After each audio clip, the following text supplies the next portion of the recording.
Assalamualaikum warahmatullahi wabarakatuh. Waalaikumsalam warahmatullahi wabarakatuh.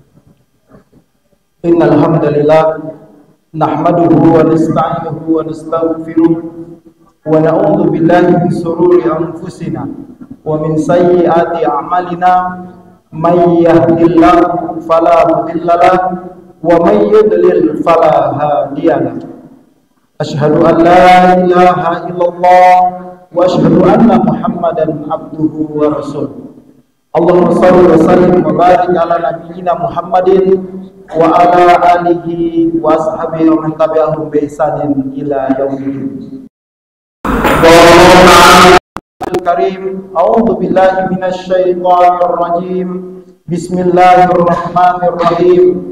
Ya ayyuhalladzina amanu kutiba alaikumusiyam kama kutiba alal ladzina min qablikum la'allakum tattaqun.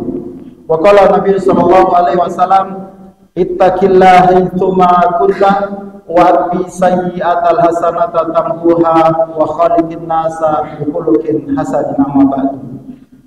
Masyaallah muslimin, jamaah salat Isya dan tarawih yang dirahmati Allah Subhanahu wa taala.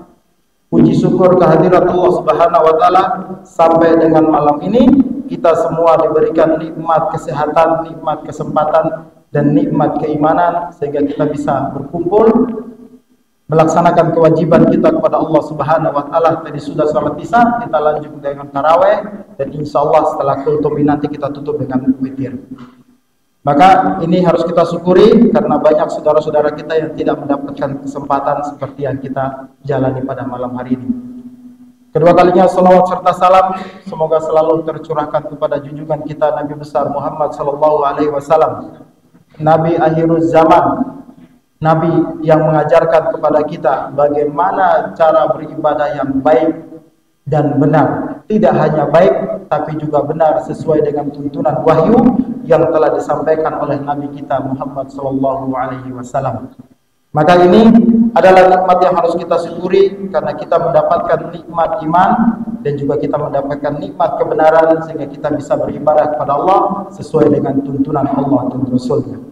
Jamaah sekalian dirahmati Allah Subhanahu wa taala, malam hari ini kita sudah masuk ke malam yang keberapa, Pak? Bu? 18 atau 17? Kok gak kompak? Ada yang 17, ada yang 18. Padahal lebaran nanti gak kompak loh. Sholatnya harusnya kompak karena kita mulainya bareng. Nanti akhirnya insya Allah ada yang 29 hari, ada yang 30 hari. 29 yang jelas Muhammadiyah melalui metode hisabnya sudah menetapkan 29 hari karena memang bulan itu hanya terlihat 1,5 derajat, jadi tidak bisa diru'yat, tidak bisa dilihat. Sedangkan dari tetangga sebelah atau jalur pemerintah, insya Allah masih tetap menggunakan metode hilal, melihat pantauan hilal. Kalau nanti itu terlihat, ya mudah-mudahan bisa bareng. Tapi kemungkinan tahun ini sangat kecil untuk lebarannya bareng. Tapi bukan itu yang mau kita ributkan, karena yang mau duluan ataupun akhir, insya Allah semua punya metode masing-masing. Mudah-mudahan ibadah kita diterima oleh Allah Subhanahu wa taala, itu yang penting. Baik, malam hari ini saya minta waktu berapa menit ini enaknya? 1 jam ya, insya Allah 1 jam. Iya, masa ini saya dari Margorejo udah kena hujan, ya Allah, jauh-jauh cuma suruh ngomong kultum, kuliah 7 menit. Sudah selesai Pak, 7 menit tadi saya lihat. Jadi 20 menit ya, minimal 20 menit, maksimal 1 jam ya. Baik, malam hari ini akan sedikit saya sampaikan ada 3 peristiwa besar yang terjadi dalam bulan suci Ramadan ketika Rasulullah SAW hijrah ke Madinah. Kenapa tidak saya bahas masalah puasa, Pak? Ini puasa ini hampir semua pemateri itu yang diungkap itu puasa, dibahas itu puasa, puasa dan puasa sampai jamaahnya hatam. Ya, karena jamaahnya sudah hatam, kita coba yang lain. Ini juga materi yang seringlah disampaikan. Cuman mudah-mudahan nanti bisa mengingat memori kita dan bisa menjadikan keimanan kita semakin tebal kepada Allah Subhanahu wa taala. Baik, 3 peristiwa tersebut apa? 3 peristiwa tersebut dalam Islam ini sangat luar biasa. Dan ini terjadinya di bulan suci Ramadan. Apa aja peristiwa tersebut? Yang pertama adalah perang Badar. Pak, perang Badar itu kenapa disebut perang Badar? Karena perang Badar ini disebut perang Badar karena perang yang sangat besar. Perang yang mempertemukan dua pasukan, yang pasukan itu pasukan kaum muslimin bertemu dengan pasukan kufar yang tidak seimbang. Kalau kita baca sejarah, kaum muslimin hanya berjumlah berapa? 313 orang. Bayangkan, sedikit sekali jumlahnya. Sedangkan kaum musyrikin berjumlah berapa? 1.300 orang. 4 kali lipatnya, Pak. Yang mana kalau 4 kali lipatnya ini, Pak, kalau kita lihat, ketemu, itu sudah sangat ngeri, Pak. Maka ini disebut dengan perang Badar. Perang Badar ini terjadi pada tahun 624 Masehi atau tahun kedua dari hijrahnya Rasulullah SAW dari Mekah ke Madinah. 2 tahun baru hijrah, maka terjadilah yang namanya perang Badar. Ketika terjadi perang Badar ini, para jamaah sekalian, Rasulullah ini diliputi rasa cemas yang luar biasa. Loh, kenapa Rasulullah itu cemas? Karena Rasulullah belum yakin apakah benar ketua kepala suku orang-orang di Madinah, kaum Ansor, ini akan menolong kaum Muhajirin. Beliau masih ragu. Tapi ternyata di antara para kalangan sahabat tersebut justru menyatakan kesetiaannya. Ada Umar ibnul Khattab, ada Abu Bakar As-Siddiq, dan lain-lainnya. Mereka menyatakan kesiapan mereka untuk berjuang, berjihad bersama Rasulullah. Yang mau saya sampaikan adalah jihad ini terjadi di bulan suci Ramadan. Bisa dibayangkan, bulan suci Ramadan yang mana Arab itu terkenal panasnya luar biasa, orang harus mengangkat pedang dan maju ke medan perang yang panas, padang pasir yang panas untuk berjihad membela keyakinan mereka. Maka kalau ini tidak disebut perang Badar, itu repot. Maka dinamai perang Badar karena memang perang yang besar. Kaum muslimin yang sedikit harus menghadapi kaum musyrikin yang banyak dalam situasi puasa di bulan suci Ramadan. Keimanan model apa? Ini yang ditunjukkan para sahabat dalam membela Rasulullah SAW. Maka datang salah seorang sahabat, dia mengatakan kepada Rasulullah, "Ya Rasulullah, kami tidak akan mengatakan kepadamu sebagaimana yang dikatakan oleh orang-orang Bani Israel kepada siapa? Kepada Nabi Musa. Wahai Musa, pergilah engkau bersama Tuhanmu, berperanglah dengan mereka, biarkan kami di sini duduk mendengarkan hasil dari apa yang kamu kerjakan. Tapi kami akan berkata bahwa wahai Rasulullah, pergilah bersama Tuhanmu dan kami akan bersamamu berjihad. Seandainya toh Anda membawa kami masuk ke dalam jurang, masuk ke dalam sumur yang dalam, kami pun akan ikut bersamamu dalam berjuang." Bayangkan keyakinan model apa ini yang ditunjukkan para sahabat. Makanya Pak, kalau hari ini kita kalau berpuasa, ini kan mohon maaf, masjid ini 10 tahun belakangan ini kan fasilitasnya luar biasa. AC, nggih. AC-nya kalau bulan Ramadan tuh dihidupin, gitu kan? Udah enak. Terus ya Allah, ini Al-Qur'an ini sampai habis Ramadan masih bagus saja bentuknya. Ini yang repot ini. Dibaca enggak, apalagi mau ngangkat pedang. Kan ini masalah buat kita. Para sahabat enggak seperti itu. Puasa menyatakan kesetiaannya dengan berjihad dengan jumlah yang sangat sedikit. Coba bayangkan. Bahkan ada yang datang kepada Rasul, dia ingin maju berperang dan tidak ingin hidup. Ingin masuk surga dalam situasi berjihad. Coba. Maka Rasul pun mendoakannya, dan ketika dalam peperangan dia pun gugur, syahid. Maka ini yang perlu kita pahami. Kalau hari-hari ini jenengan semua melihat media sosial, lihat TV, lihat televisi, lihat berita, bagaimana saudara-saudara kita di Al-Aqsa. Mereka sedang sholat, dibombardir oleh orang-orang Zionis Israel. Hari ini saudara-saudara kita yang ada di Cina, di sana mereka dilarang untuk melaksanakan ibadah puasa. Hari ini banyak saudara-saudara kita di luar sana yang ingin melaksanakan keyakinan mereka, tapi itu terbentur dengan aturan pemimpin yang memimpin di daerah tersebut. Maka bersyukurlah kita semua yang ada di Republik Indonesia. Kenapa? Di Republik ini masih mendapatkan kebebasan sebagai umat, masih mendapatkan kebebasan melaksanakan keyakinannya. Maka bersyukurlah kalau hari ini Surabaya termasuk daerah yang sangat aman, nyaman. Maka kalau kita tidak banyak membaca Al-Quran, maka kita kalau tidak banyak mempelajari agama kita, maka inilah yang disebut lalai dalam kenikmatan, kufur nikmat. Jangan sampai kita termasuk orang-orang yang seperti itu. Perhatikan bagaimana ketika Rasul sudah siap dengan begitu banyaknya pasukan, akan sampai hanya 313 pasukan yang siap maju harus bertemu dengan 1.300 orang. Maka Rasul berdoa kepada Allah, ya Allah, seandainya hari ini kami kalah, umat Islam kalah, maka setelah ini tidak akan ada lagi yang mau menyembah. Maka dijawab oleh Allah Subhanahu wa taala di dalam surat Al-Anfal. Maka di sana Allah benar-benar menyampaikan kepada Rasulullah, memberikan keyakinan kepada beliau supaya apa? Supaya beliau tidak hanya berdoa, tapi Allah benar-benar mengijabai apa yang beliau inginkan. Maka kata Allah Subhanahu wa taala dalam surat Al-Anfal ayat yang ke-9, kata Allah, dan ingatlah ketika kamu memohon pertolongan kepada Tuhanmu, lalu Dia mengabulkannya bagimu seraya berfirman, sesungguhnya aku akan mendatangkan bala bantuan kepadamu berupa 1.000 malaikat yang akan datang berturut-turut. Malaikat Pak diturunkan oleh Allah Subhanahu wa taala membantu Rasulullah dalam perang Badar. Maka di perang Badar ini apa? Kisahnya digunakan oleh Rasulullah dengan pasukannya yang sangat sedikit. Di dalam Quran ini pula benar-benar kita lihat bagaimana persaudaraan darah itu kalah dengan persaudaraan iman. Bagaimana seorang kakak membunuh adiknya, bagaimana seorang ayah harus berhadapan dengan anaknya karena perbedaan keyakinan.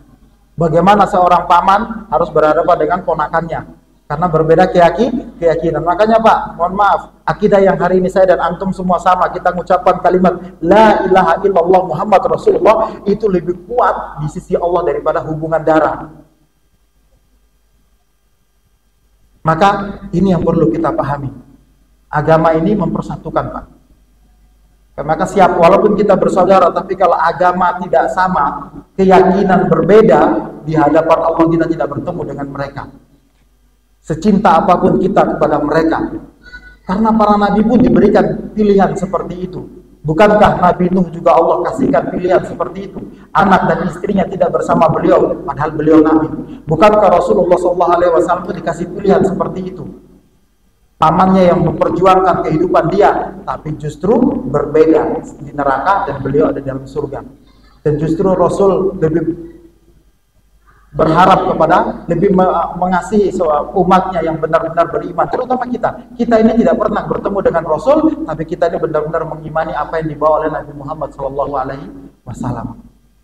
Maka ini peristiwa pertama dalam bulan suci Ramadan saat itu di tahun kedua Hijrah, yaitu apa? Perang Badar yang akhirnya dimenangkan oleh kaum muslimin berkat doa Rasulullah SAW, dan Allah pun mengabulkannya dalam surat Al-Anfal ayat 9 tadi sudah dijelaskan. Kemudian poin yang kedua, apa itu? Fathul Mekah, pembukaan kota Mekah. Di Fathul Mekah ini para jamaah sekalian, ketika Rasul datang ke kota Mekah, karena orang-orang Yahudi, orang-orang Quraisy ini, kafir Quraisy ini mengingkari perjanjian, maka Rasul datang dengan 10.000 pasukannya ke kota Mekah, dan hal ini terjadi pada tahun ke-8 Hijrah. Di tahun ke-8 Hijrah, yaitu terjadi pada 11 Januari 630 Masehi. Rasul datang bersama 10.000 pasukannya menyerbu kota Mekah, tapi Rasul tidak terjadi peperangan. Karena apa? Orang-orang kafir Quraisy ini ketakutan duluan. Ini pun terjadi di bulan suci Ramadan. Bisa dibayangkan, hal-hal penting ini justru keimanan seorang itu semakin termotivasi untuk dekat dengan Allah di bulan suci Ramadan. Maka kalau hari ini bulan suci Ramadan, banyak orang bersedekah itu nggak usah kaget. Masjid penuh di mana-mana orang melaksanakan sholat, tidak usah kaget, karena bulan suci Ramadan memang kita tahu bagaimana bulan dengan pahala yang berlipat-lipat. Bulan-bulan lain apakah pahalanya? Tidak ada, banyak sama sebenarnya. Cuma karena keyakinan kita itu selalu mengarah kepada bulan suci Ramadan yang setahun sekali, memang pahalanya dijanjikan berlipat-lipat. Sehingga seakan-akan, mohon maaf, iman kita itu tebalnya ketika bulan suci Ramadan. Di luar Ramadan, seakan-akan numpang lewat. Untuk Allah hanya tinggal sisa-sisanya saja. Sisa capek, sisa kerja, sisa makan, sisa minum, sisa uang belanja, baru itu diberikan kepada Allah Subhanahu wa Ta'ala. Padahal Allah tidak pernah memberikan sisa kepada kita. Allah selalu memberikan yang terbaik kepada kita. Maka berhati-hatilah dengan nikmat yang kadangkala kita sendiri lalai dengannya. Maka yang kedua ini apa? Fathu Mekah, di mana ini juga terjadi pada bulan suci Ramadan. Kemudian yang terakhir pada jamaah sekalian dirahmati Allah, yaitu Lailatul Qadar, atau yang di dalamnya juga diturunkannya Al-Quran. Ini poin penting para jamaah sekalian, di mana malam Lailatul Qadar ini kalau nanti kita ketemu, katanya kalau kita hitung ya secara hitungan matematika, satu malam itu kita bertemu ibadah sama dengan 83 tahun. Siapa? Kita ini jarang yang umurnya bakalan. Di sini sudah ada nggak yang sudah 83 tahun? Bapak sudah ada? Belum ada ya? Ya mudah-mudahan sampai, tapi bermanfaat. Ya harus begitu Pak. Umar bin Khattab itu mengajarkan kepada umat Islam, berdoa kepada Allah, minta jangan sampai menjadi orang tua yang menyusahkan. Kalau masih bermanfaat, masih bisa kontribusi baik untuk agama, minta sehat. Kalau sudah tidak, minta untuk disegerakan. Tidak ada masalah. Tapi kan pertanyaannya, Ustaz, amal saya belum banyak. Nah, masih ada waktu kita untuk beramal, berbuat kebaikan. Jangan sampai ketika amal itu sudah tidak bermanfaat, baru kita bercita-cita untuk berbuat kebaikan. Nah, para jamaah sekalian, sebagaimana Allah firman dalam surat Al-Qadar, Inna anzalnahu fi lailatul qadar. Sesungguhnya kami telah menurunkan Al-Quran pada malam kemuliaan. Jadi malam kemuliaan Allah menurunkan Al-Quran. Kalau orang beribadah di dalam, dilipat gandakan pahalanya. Maka ini peristiwa-peristiwa besar yang Allah Subhanahu wa Ta'ala turunkan. Allah jadikan hal ini terjadi di bulan suci Ramadan. Maka kalau hari ini saya dan jenengan semua mendapatkan kesempatan bertemu dengan bulan suci Ramadan, maka jihad kita adalah memperbaiki diri kita. Jihad kita adalah benar-benar menjadikan momen waktu yang sebentar ini untuk mendekatkan diri lebih kepada Allah Subhanahu wa Ta'ala. Kalau di luar Ramadan kita malas baca Quran, ayo di Ramadan hatamkan. Kalau di luar Ramadan sedekah kita masih seingatnya, sesisa-sisanya, di bulan Ramadan ayo sebanyak-banyaknya. Semampu yang kita punya itu selama itu untuk kebaikan, ayo. Kalau di luar Ramadan mungkin kita jalan ke masjid itu, waduh, malasnya setengah mati. Ayo di bulan Ramadan diusahakan sebagai bulan kita untuk menjadikan diri kita ini ujian buat diri kita, sehingga di luar Ramadan kita sudah semakin siap untuk menjadikan bulan 11 itu menjadi bulan yang seperti Ramadan. Sedekah kita tetap stabil, ibadah kita tetap stabil, sholat kita tetap kita usahakan untuk berjamaah. Maka para jamaah sekalian dirahmati Allah Subhanahu wa Ta'ala, bagaimana dikisahkan tadi perang Badar yang panas teriknya begitu, masih ada orang yang mau berjihad di jalan Allah. Maka kita sekarang tidak lagi mengangkat pedang seperti itu, tapi tidak ada beratnya kalau kita mau mengangkat Al-Quran, kita mau mengangkat dompet-dompet kita mau mengangkat kebaikan-kebaikan yang mana itu akan menjadikan amal kebaikan kita ketika di hadapan Allah. Maka jangan sekali-kali menjadikan sisa-sisa dari usia kita, sisa-sisa usia yang tidak bermanfaat. Jadikan usia kita ini usia yang bermanfaat. Maka itu para jamaah sekalian, perlu diperhatikan perang Badar menjadi salah satu contoh dalam bagi kaum muslimin dalam memperjuangkan agama ini. Perang Badar adalah bagaimana pertaruhan akidah yang tidak tergoyahkan. Akidah yang mana mereka sendiri ketika meyakini Nabi ini adalah seorang Rasul, mereka siap mengerahkan semuanya, hartanya mereka kerahkan untuk kepentingan Islam, sebagaimana yang dilakukan oleh Abu Bakar Asy-Syiddiq, sebagaimana dilakukan Utsman bin Affan, sebagaimana yang dilakukan Abdurrahman bin Auf, dan sahabat-sahabat lain yang terkenal kaya di kalangan kaum muslimin pada saat itu. Umar ibn al-Khattab termasuk mereka orang-orang pembesar-pembesar Quraisy yang akhirnya memeluk Islam, siap berjihad di dalamnya. Perang Badar mengajarkan bagaimana rasa keimanan kita harus benar-benar dipupuk. Supaya apa? Supaya kita tidak lemah. Perhatikan, Allah berfirman dalam surat Al-Baqarah 120, "Walan tarda ankal yahud walan nasara hatta tattabi'a millatahum." Tidak akan pernah ridho orang-orang Yahudi dan Nasara itu sampai kalian ikut dengan agama keyakinan mereka. Mereka akan terus. Sekarang handphone yang ada di tangan kita ini sudah sedemikian rupa mereka jadikan sebagai alat untuk perusak terhadap anak-anak kita. Anak-anak kita lebih senang main handphone daripada baca Al-Quran. Anak-anak kita lebih suka main handphone, lihat YouTube daripada mereka mengenal dunia Al-Quran. Maka ini salah satu cara mereka untuk merusak generasi kita. Maka mulai dari sekarang kita yang harus bisa membatasi, harus bisa menemani, mengajarkan bagaimana fungsi, digunakan sebagaimana fungsi dan manfaatnya. Supaya itu nanti tidak jadikan anak-anak kita menjadi orang-orang yang lebih paham teknologi, tapi tidak paham dengan agama mereka. Satu terakhir, nasihat dari salah satu mantan Presiden Republik Indonesia, seorang profesor, beliau mengatakan, demi Allah, seandainya saya dikembalikan dan saya disuruh untuk memilih antara teknologi yang telah saya kuasai dan ilmu agama, pasti saya akan memilih ilmu agama. Karena ilmu agama akan menuntun saya ke dalam surga, sedangkan ilmu teknologi yang saya kuasai hanya menuntun saya untuk terkenal di dunia saja. Jadi ketika di akhir hayatnya, beliau justru memberikan nasihat, cintai ilmu agama, karena dengan ilmu agama tersebut akan menyelamatkan di dunia dan di akhirat kelak. Mudah-mudahan yang sedikit ini bisa memberikan manfaat buat saya pribadi dan para jamaah sekalian, sehingga nanti ketika kita kembali kepada Allah Subhanahu wa Ta'ala, kita memiliki bekal yang mana bekal itu nanti akan melindungi diri kita siksa api neraka, paling tidak melindungi kita, paling tidak memberikan petunjuk kepada kita, paling tidak memberikan syafaat kepada kita yang nanti akan terhindar dari siksa api neraka. Demikian dapat saya sampaikan. Aku qauli hadza subhanakallahumma wa bihamdik asyhadu an la ilaha illa anta astaghfiruka wa atubu ilaik. Demikian, assalamualaikum warahmatullahi wabarakatuh.